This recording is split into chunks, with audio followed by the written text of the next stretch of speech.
It has been months since Harran, a city located in southern Turkey, was infested by an unidentified virus, which caused an unprecedented outbreak. As a result, the government has quarantined the area, and no one can leave. Everyone is stuck trying to survive. The GRE has taken responsibility for finding a cure while also sending airdrops to the remaining population of Harran. However, the GRE also has its own ambitions, and that's where we meet Kyle Crane. He is a secret agent sent by the GRE. His mission is to find a particular target and extract what he knows about the disease and its cure. The year is 2015. He executes a halo insertion into the quarantine zone of Harran. Not long after his arrival, things take a turn for the worse. He finds himself thrown into the middle of the madness, being ambushed by Tahir and some of Rais's thugs. He gets beaten severely but manages to shoot one of the bandits. This, in turn, makes a lot of noise, attracting a viral, our first look at one of the sick inhabitants of Harran. Crane is bitten, but before he can be further mutilated, he is saved by Jade and Amir, with the latter dying in the rescue attempt. Due to his injuries and the bite, Crane passes out. An unknown time later, he wakes up in a building filled with many survivors. He talks to the man who approaches him, and then goes around the corner to speak with Salma. She gives him some information about the state of the building and tells him to meet the boss on the 18th floor. Once he reaches the place, he meets the boss on the balcony. The boss looks very young and likes to talk a lot, but it seems that he has access to Crane's radio, which is the only device that connects him to the GRE. The boss asks if he can keep it for the building, but Crane doesn't like that idea. This makes the boss, who turns out not to be the boss, give Crane an earful. After all that, Rahim tasks him with a job. Seeing that these people have already taken big risks to save him, he decides to repay their loyalty. Crane has to go to the 13th floor and find a person who has been absent for a while. He takes the elevator down to the 13th floor and looks around. It's not a pretty sight. After a quick call comes in on the radio from the global relief effort, Crane reports his status, and the GRE urges him to get Antizin as soon as possible. Only seconds later, someone cries out some distance away on that level. He grabs a melee weapon from a chair, reflexively, and turns toward the sounds. Following the shouting, he hurries down the main hallway. He arrives at an apartment where a zombie is trying to break through a door. It sounds like there's a survivor inside. Crane uses the weapon to smash the zombie in the head. After it falls, he checks on the man he was searching for. His name is Mark. Crane radios in that he's down there, and someone from upstairs is going to come down and help. While he waits, it would be wise to find a way to stop Mark's bleeding. So, he tells you a recipe that will do the trick. Gauze and alcohol combine to make a decent medkit. Crane searches the apartment, and then combines them and applies the medkit to Mark. At that time, Lena arrives to help from upstairs, so it looks like Mark is okay for now. Crane goes back upstairs to talk with Rahim again. While he does, he witnesses a short meeting between Rahim and Jade. Jade was one of the survivors who helped Crane during the Horde attack. Crane sends his gratitude. After Jade leaves, Rahim explains that Crane has a new room with some clothes for him to wear. Apparently, they're better suited for the work that lies ahead. Crane is ordered to wear the fresh clothes and meet Rahim on the roof. Opening the door at the top, he checks out the amazing view. It's a marvelous sight. Rahim moves a Crane's arm into position, effectively connecting one tower with another building. Going around to the side of the roof, he climbs onto a few boxes so that he can reach the crane. He walks carefully across the arm and meets Rahim on the other building. Rahim goads him into learning more about free running. Jump after him and hope for the best. What do you mean, learn how to run? Just do what I say, alright? Now, jump down to the very bottom. What are you, nuts? I'd kill myself! Don't be a wimp. Come on, you can't be serious! Watch this. After learning all the basics of parkour, Crane walks back to the crane and returns to the tower. But right on the tower, he gets his first seizure, which almost makes him fall down from the crane.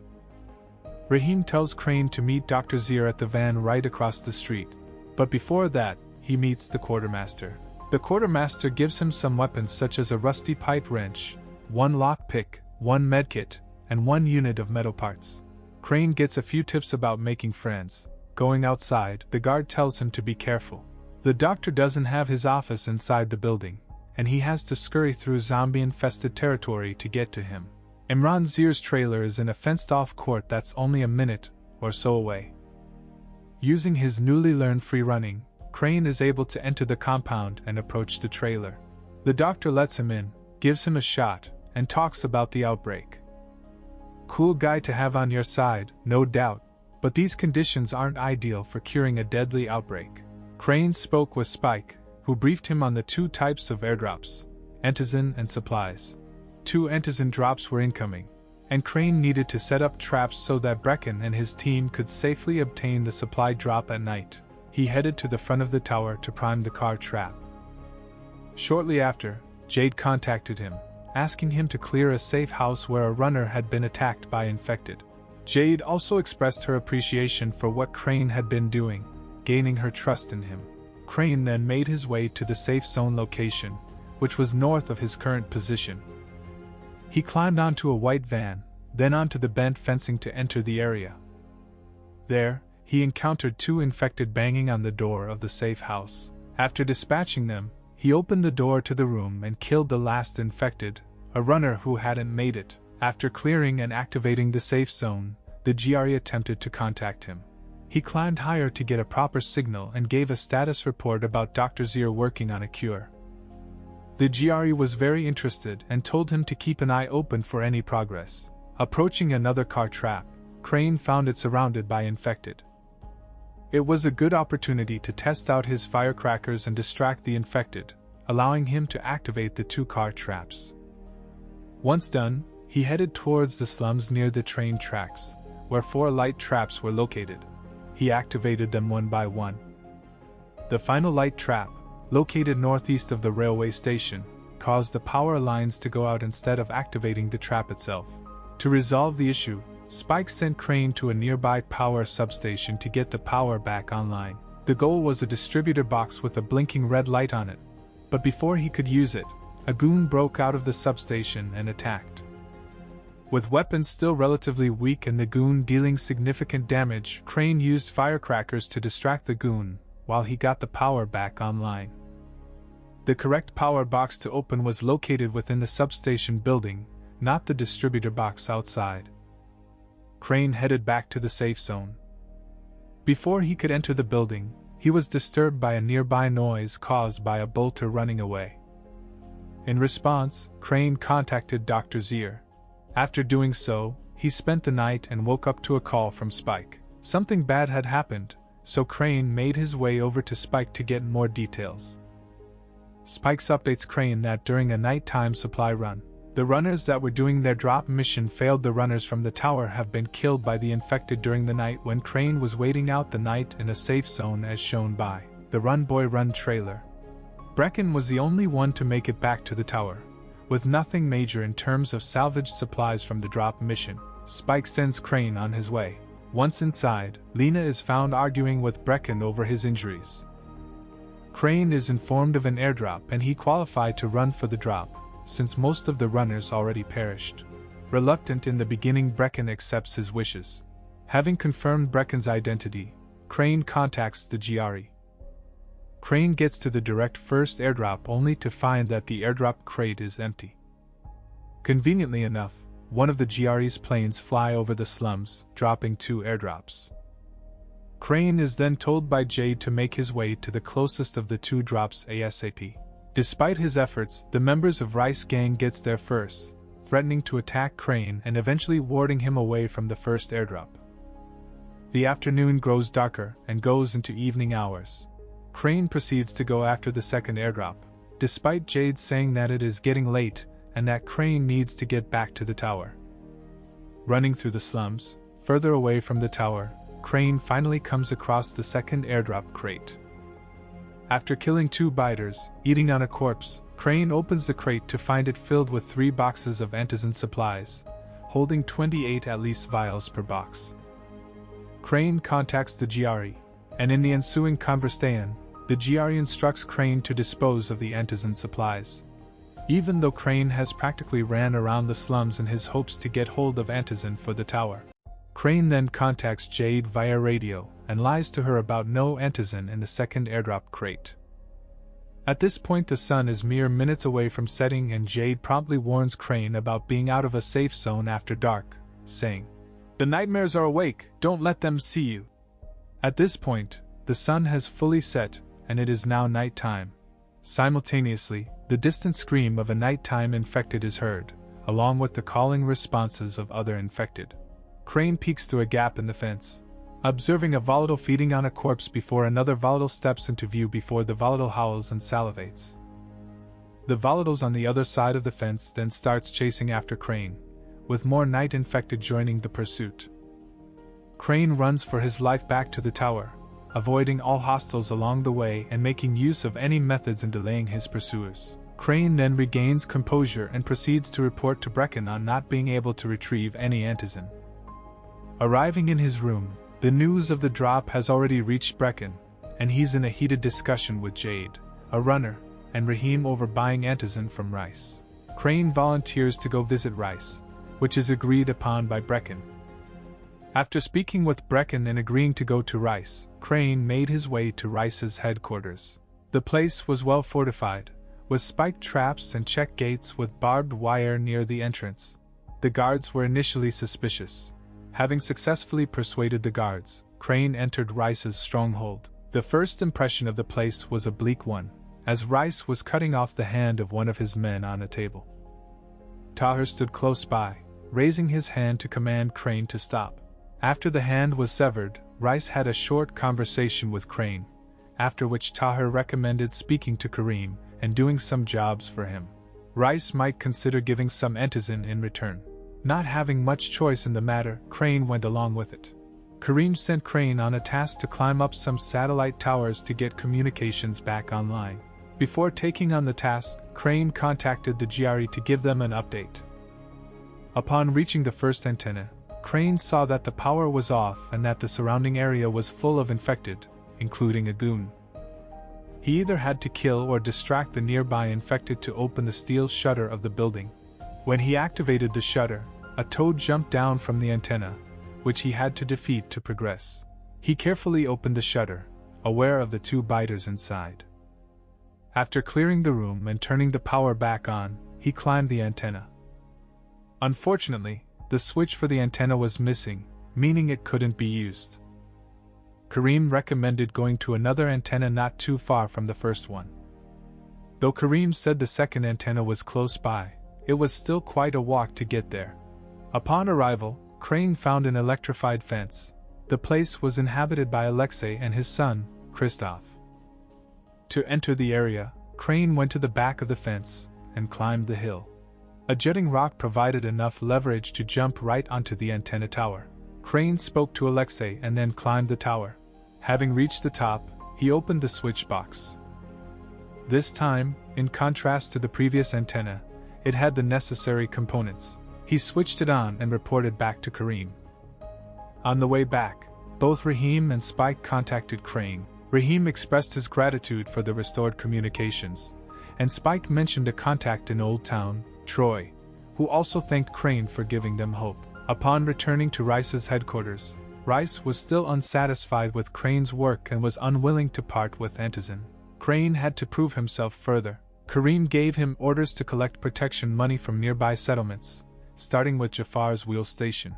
Before heading there, Crane contacted the GRE to give them a status report. Jafar was uncooperative at first, but after Crane threatened to break his legs and drag him to Rais, Jafar complied and handed over the protection money. With the first settlement settled, Kareem sent Crane to the next one, the fisherman's village. On the way to meet its courier in a tunnel, Brecken contacted Crane, expressing his concern as time was running short with the tower nearly out of antizin. Shortly after, Crane entered the tunnel and encountered a bomber instead of the expected messenger. Having failed to find the courier, Kareem directed Crane to the village to speak to the man in charge, Gersel. When Crane arrived, he found the place overrun by infected. After clearing the village, the fishermen were still terrified and refused to open their doors, though some pointed to Gersel's home. Gersel was the only one willing to talk to Crane. After some persuasion, Gersel handed over the money. Crane then proceeded to the next location, Ferry Harbor, to speak to Morgan. Morgan was annoyed with Rice's extortion but complied nonetheless. With protection money from all 3 sites, Rice backtracked on his earlier promises, offering only 5 vials of antizin instead of the 2 crates. To get more, Rice demanded that Jade be handed over to fight in his arena for his gang's amusement. Crane took the vials and headed back to the tower, where the antizin was desperately needed, but not before contacting the GRE for a status update. On the way back, Crane tried to reach Brecken but received no response. He then contacted Jade, who didn't take the news about the few vials well. Crane made his way to the tower to speak to Brecken in person. Brecken, disappointed in his role as a leader, wanted to talk to Rice in person. Crane argued against it, stating that the people of the tower needed him. Brecken reluctantly agreed to wait, but not for long. Crane decided to go to the roof to report to the GRE. Upon arriving there, he saw Rahim and discussed a nearby volatile nest in one of the town's buildings. Crane then contacted the GRE on top of the building, demanding this time that a help should be sent to the tower if they want his help. But GRE is more helpless in this matter due to political complication. After all that, Jade contacts Crane for a secret supply dump in which Rice has turned a nearby school into a supply house, and Jade believes he is also storing antizin there. With the low supply at the tower, she asks Crane to help her in breaking into the school and check for antizin there. Meeting Jade in one of the train carts near the school, and they make their way over there quietly. In the school's parking lot, Tahir and his men execute a couple of prisoners before entering the building itself. Jade recommends going separate ways to make less noise. The school looks like a place where a military used to reside and with a lot of body bags and barricades. Going around, he is being caught by the bandits, so he fights him off due to his superior military training. He finds many military crates, which unfortunately cannot be accessed, and even a door is marked as belonging to the military. The cafeteria is full of body bags, and the room next to it is home to 3 of Rice's bandits, who turn on the alarm the moment they spot Crane. Jade quickly advises Crane to turn it off to prevent the infected from coming in, and directs him to the janitor's office, where the switch should be. Upon turning off the alarm, another of Rice's bandits bursts through the door, which he deals with him easily.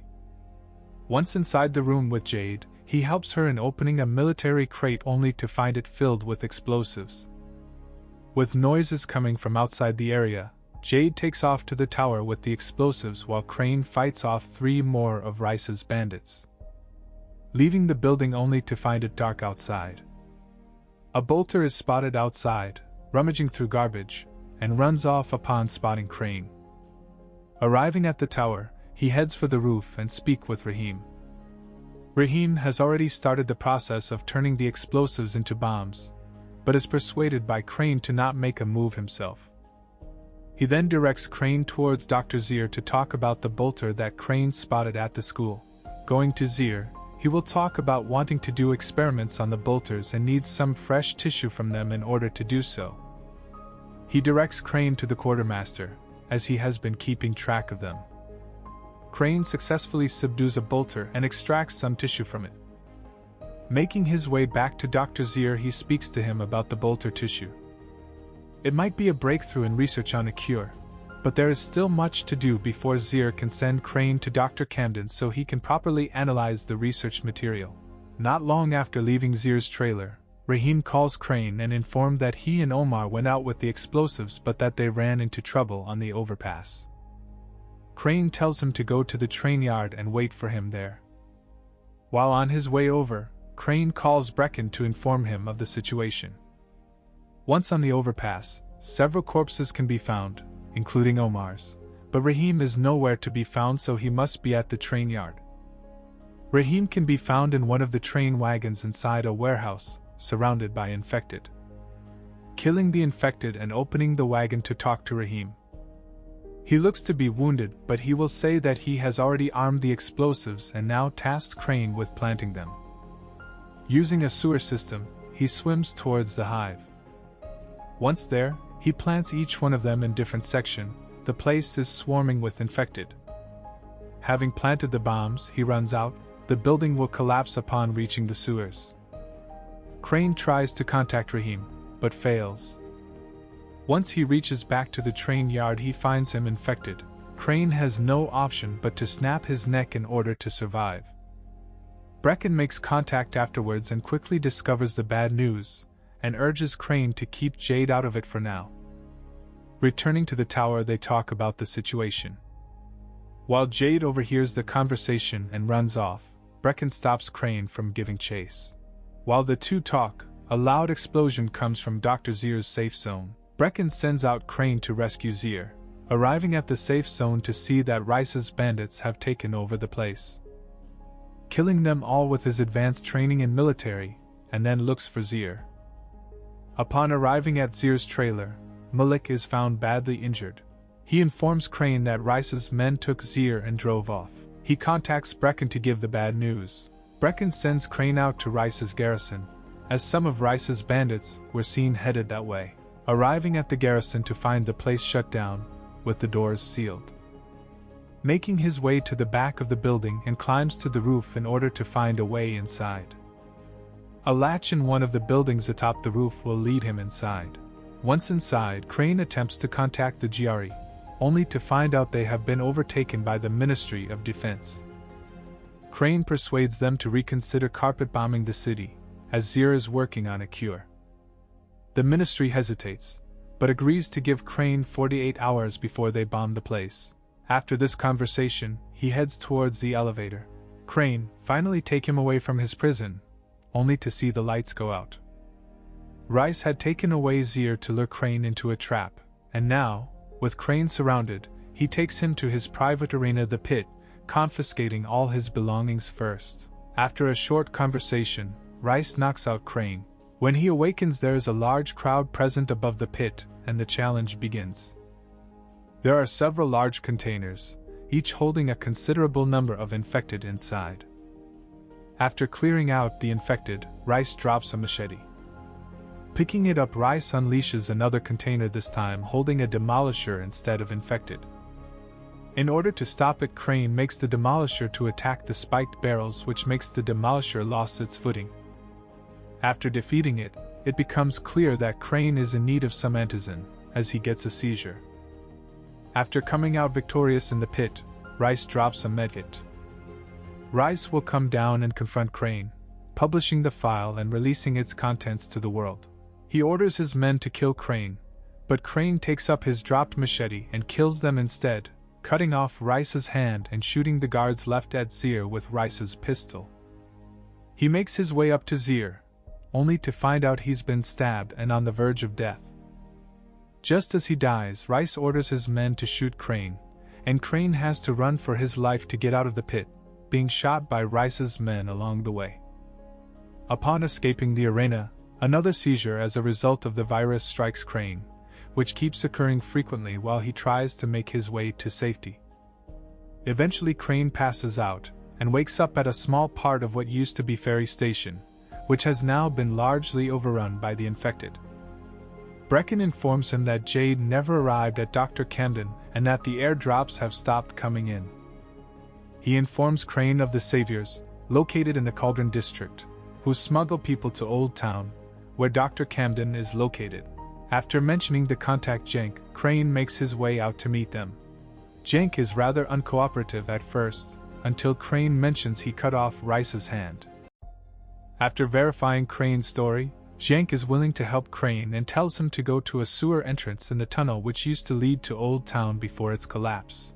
Knocking on the door, he is greeted by Harran, who will escort Crane to a waiting area where other survivors are located. Speak to Harran again to start the process of leaving to Old Town. Crane gets to go first, to the disapproval of other survivors. The smuggler will open up a floorboard. Using parkour, he climbs up and follows the arrows, ending up in a large ditch filled with infected and virals. At the end of the ditch is a goon and a gate which has to be opened to continue. At the end of the ditch is a large downward pipe. During the slide down, Harran apologizes because he has betrayed Crane to Rice because Rice holds power over him. Following the arrows ends up falling into a large room filled with water. Rice's bandits are there and open fires. Crane, barely being able to survive the encounter, climbs back up and a huge fire fight takes place. After that he is out of the sewers and contacts Brecken, until he reaches the roof. Crane tries to contact Jade, to no avail. So he contacts Troy instead. Troy is one of the community leader in the old town. She reveals her location and asks Crane to come on over, contacting Dr. Camden along the way. He will reveal that he has trapped himself in to stay safe from Rice's men, but Crane can't come until he have found Jade and recovered Zier's research. On the way to Troy, some fighter jets are seen flying over Old Town, the first sign that the military is considering drastic measures to deal with the virus. Michael will greet Crane and direct him further to Troy, who is found in the loft behind him. Entering the loft to be met by Savvy, and introduces himself to Troy. Troy will contact Jade, but she is unwilling to speak to Crane, until Crane exposes himself as a GRE agent, and that he is here to help with Jade feels betrayed and tells him to never radio again. Because of the threat that the ministry plans to bomb the city, Troy tells Crane that Jade was last located at the university, and recommends going there. It quickly becomes clear that she is not there, so he speaks to Fidden. He will inform Crane that Jade was there not too long ago, and she left a picture of a mirror for Crane, with the word, "not again," being left with it. Leaving the university and trying to contact Jade, to no avail. Troy radios and says something serious has happened after breaking through the jamming. Upon arrival, it becomes clear that a news broadcast is being watched, with a headline stating, "Epidemic under control," marked as breaking news. The screen claims that the government gathered for an emergency crisis meeting. It is clear that the military is planning to destroy Harran. Troy has a plan to create a pattern in a building using explosives. Michael has already gone ahead, following the flares, and eventually he runs into a large collapsed pipe, jumping up to enter the building where Michael is in. Michael couldn't make it past the 9th floor, so taking the 4 explosives and heads to the 10th floor. While taking the elevator up, it gets blocked and an infected falls on top of it dead. Crane suffers another one of his seizures, to the concern of Michael.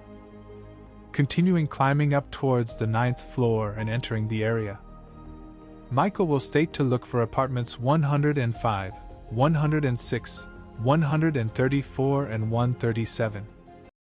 Keeping in mind that these floors are not cleared and that there are infected roaming around. Once inside the apartments, he turns on the stoves and plants the bombs. After planting the second bomb, Michael is ambushed by infected but tries to keep in contact. Once he reaches the last room, he encounters the screamers, who will cause several infected to break through doors and others to wake up and attack Crane. But Crane makes an easy work of it. After planting all the bombs, head back to Michael. On the way back, it becomes clear that Michael has been overrun by zombies, though whether he is alive or not is unknown. Entering the elevator and using it, only to have it crash down to the bottom floor. Going out to find the place swarming with infected, including a goon. Cranes finally finds the detonator and rushes out of the place. Once outside, the detonator is used, marking a large unhappy face in the building, and contacts both Troy and Jade. But before it can be spotted by the outside world, a fighter jet blows up the marked area, removing any sort of pattern that was made. That's when Jane contacts Crane and tries to solve the issue they have, as well as finding a way to stop the bombardment of the city. But soon as he reaches the meetup location, it is empty with a blood on the wall suggesting Crane to come to the museum. Learning that Jade has been kidnapped to the museum during the rendezvous, Troy suggests contacting the museum's curator, Tariq, in a safe zone atop a roof. He will state that there is an underwater entrance which leads into the museum. The entrance to the underwater cave can be found around a couple of floating barrels at the small dock near the museum. Once inside, Crane gets another seizure. Crane contacts Troy along the way. There are a total of 3 such chasms, with the other 2 being relatively easier than the first one. Upon reaching the end of the third one, a way inside the museum's courtyard is found. Two of Rice's men stand guard there, carrying a police and military rifle. Inside the main building, Rais is found. He makes it clear that he has taken Jade captive, and sends out men to kill Crane. All of the bandits are armed with rifles and grenades, having beaten them. The next area is a long hallway full of infected. Crane avoids engaging, and uses the balconies on the sides of the hallway. At the end, two more of Rice's men are standing guard, dispatching them and moves on. Inside, Jade is found greatly weakened. Rais lets out hordes of virals and infected which are dispatched. Upon activating the door, Jade collapses. Rais tosses Antizin. Both Jade and Crane needs it, but they take so long to decide that Crane has another seizure and starts hallucinating. Believing Jade is an infected, he nearly kills her before she injects him with the Antizin. Rais sends out some of his bandits to kill them both, but Jade takes them down, turning in the process. Crane has to kill her for his own survival. Shortly afterwards, Rais sends Tahir down to finish Crane. During the battle, Tahir gets support from several of Rice's bandits, armed with melee weaponry. After killing Tahir, and retrieving Zir's tissue samples, Crane leaves the museum and contacts Troy. In order to call off the ministry, an antenna outside of town has to be turned on. Upon leaving the museum, Crane contacts Dr. Camden to give a status update on the tissue samples, which have now been recovered. After the Ministry of Defense convinced the world that there are no survivors in the city of Harran, they send jets to bomb the city to annihilate the virus. So Savvy sends Crane and gives him an amplifier to overcome the jam. Crane then goes to the antenna area, and has to turn on the power, but he has to find a keycard first to access the power station. After finding the keycard and turning the power on and killing numbers of infected, after climbing and installing the amplifier, Crane sends a message to the world, and prevents the jets from bombing the city. The GRE then contacts him, asking him to bring back Dr. Zir's research and extract him. Crane then ziplines down and exits the antenna area. Now it is time to give Dr. Zir research. He reaches the clinic, which is overrun by infected and bandits. Using stealth, Crane is able to avoid them both. Crane then takes the lift. During the ride down, Camden explains how the facility is running on backup power, which becomes clear when the elevator gets stuck and the lights go out. Opening the elevator doors manually and steps out. Finally meeting Dr. Camden and provides the bolter tissue samples. After this, he contacts the GRE, but not before contacting Troy. Upon trying to contact the GRE, however, Rais responds. This reveals that Rais had full control on people dialogue and radios. Rais challenged Crane to a fight. Crane journeyed to Rais in the slums, ready to confront him. The finale of the game saw Crane pursuing Rais in order to prevent him from escaping Harran with Zir's data regarding a possible cure. Rais taunted Crane about escaping Harran and revealed he was located at the top of his own tower, the tallest structure within Harran, easily identifiable by its yellow livery. Crane traveled back to Rais' main compound, the same location where he fought his first demolisher in Rais Arena. However, Crane's energy was drained due to his infection, rendering his grappling hook unusable for this quest. As Crane advanced further into the compound, he was chased by infected, starting with a group of biters which he ran past. Advancing to an elevated scaffolding platform, Rais taunted Crane again, making loud noises that attracted virals to chase after him. Crane was then chased through the compound by infected, including virals, in a reverse route to how he escaped the compound before after Zir's death.